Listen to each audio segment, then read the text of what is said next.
100 शब्द प्रति minute dictation start होगी 5 सेकंड बाद। स्टार्ट। अक्सर पूछा जाने वाला सवाल है, कौन से देश महामारी के खिलाफ जीत रहे हैं? इसका एक ही अनुकूल जवाब है, यह महीने भर निर्भर है।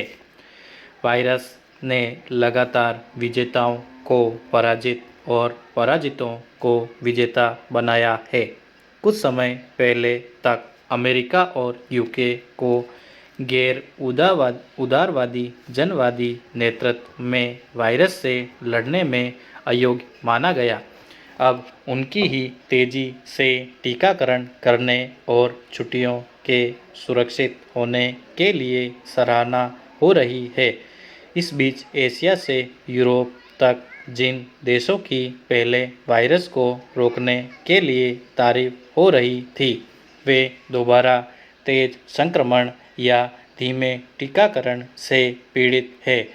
इसमें ध्यान देने वाली बात यह है कि कैसे तेजी से इन सभी मामलों में सफलता असफलता का बखान करने के लिए व्यापक राष्ट्रीय और सांस्कृतिक स्टीरियोटाइप इस्तेमाल किए गए और उतनी ही जल्दी इन्हें भुला भी दिया गया। पैरा। जीत की रणनीतियों की तलाश दक्षिण कोरिया और ताइवान से शुरू हुई, जहां कम मामलों का श्रेय ब्यूरोक्रेसी की तैयारियों और अनुशासित समाजों को दिया गया। लगातार 102 दिन तक नया स्थानीय मामला नहीं आने के बाद पिछले सितंबर में थाईलैंड को विश्व स्वास्थ्य संगठन ने मॉडल घोषित किया था।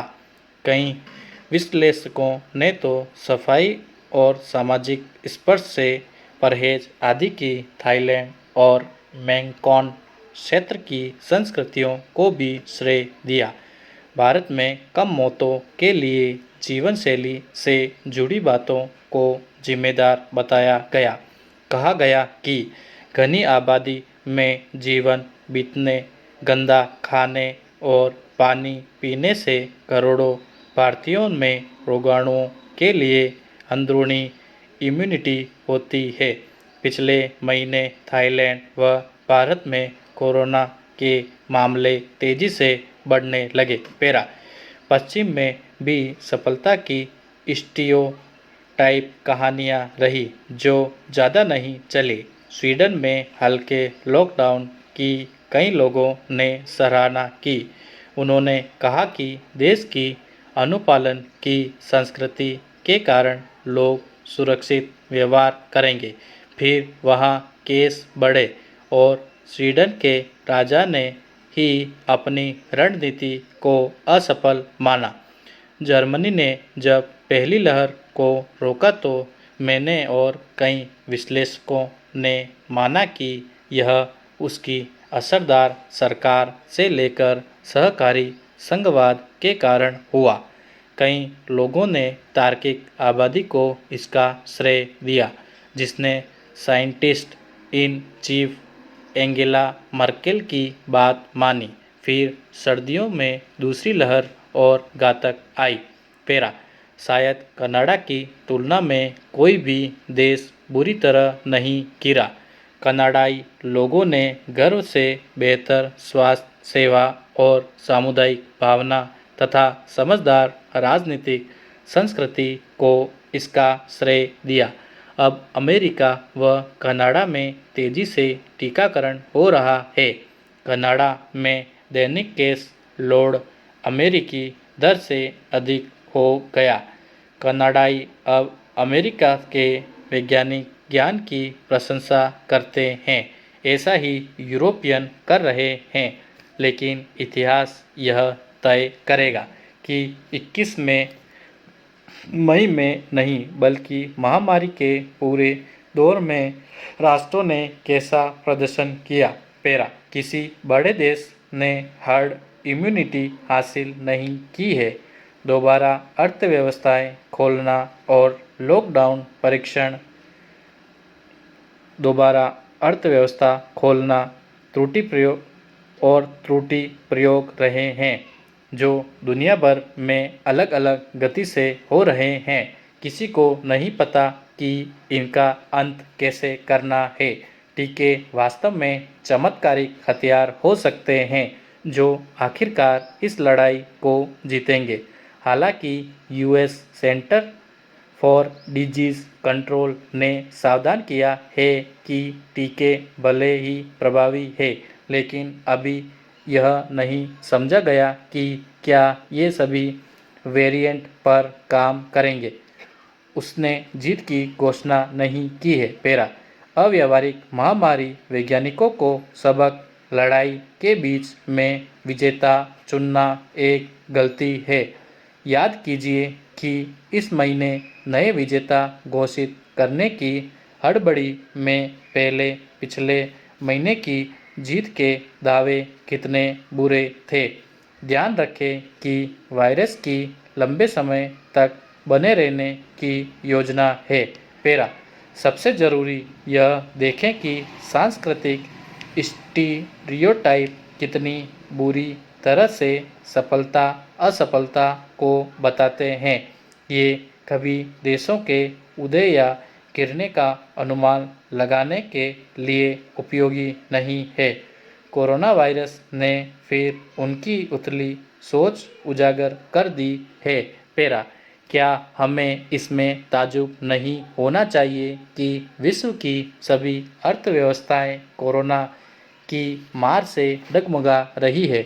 उस समय सारी दुनिया के अरबपतियों की संपत्ति और संख्या में असाधारण बढ़ोतरी हो रही है।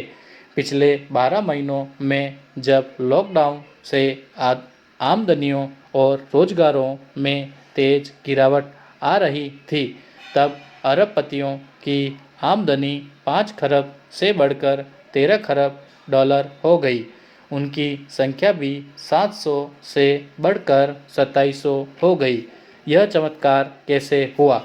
जब सभी जगह उत्पादन बंद था, पेट्रोल डीजल नहीं बिक रहे थे, दुकानें बंद थी, रखा माल बिकने की स्थिति भी नहीं था और जीडीपी का ग्राफ नीचे जा रहा था, तब अरबपतियों की तिजोरी में दिन दूने रात चौगुने डॉलर कहाँ से आ रहे थे?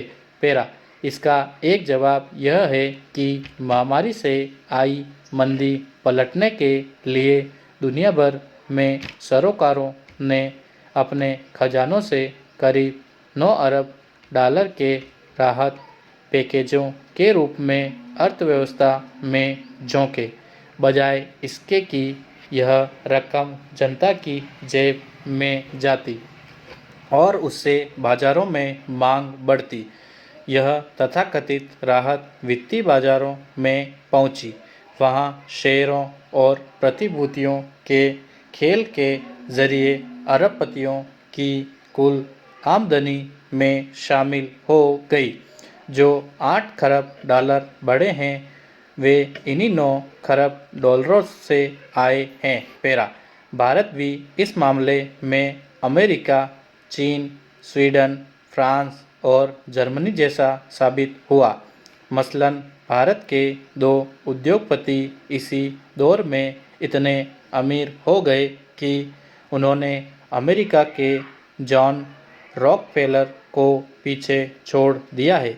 इन उद्योगपतियों में से एक की अमीरी 2020-21 के बीच भारत के कुल घरेलू उत्पाद की 2.8% और दूसरे की 1.7% हो चुकी है, जबकि रॉकफेलर के लिए यह केवल 1.6% ही है।